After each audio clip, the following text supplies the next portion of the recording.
নবী করিম সাল্লাল্লাহু আলাইহি ওয়াসাল্লামের সেই হাদিসের দিকে তাকান, মাল্লাম ইয়াদা কাওলা যুরি ওয়াল আমাল বি, যে ব্যক্তি মূর্খতা সুলভ কাজ ছাড়লো না, মিথ্যা কথা ছাড়লো না, মিথ্যা কাজ ছাড়লো না, গুনাহ এবং পাপাচার এগুলা ছাড়তে পারলো না, ওই ব্যক্তির রোজা রাখা আর উপোস থাকা সমান। তার উপোস থাকায় আল্লাহর কোনো ঠেকা পড়ে নাই।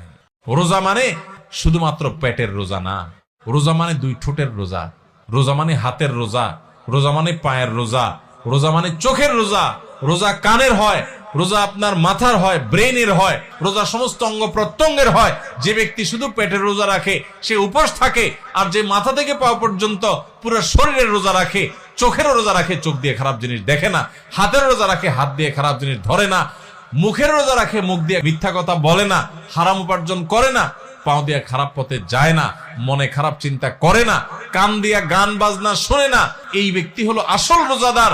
এই ব্যক্তি শুধু পেটের রোজা রাখে নাই, সে মাথা থেকে পাওয়া পর্যন্ত পুরো শরীরের রোজা রাখছে। অতএব এই বছরের রমজানে আল্লাহকে সাক্ষী রেখে আল্লাহর সাথে কথা দেয়, আল্লাহ এত বছর রোজা রাখছি, তোমার রোজার মর্ম বুঝি নাই, এই বছর আমি রোজার মর্মটা একটু বুঝে রোজাটা সঠিকভাবে রাখবো। চেষ্টা করা যাবে না ইনশাআল্লাহ?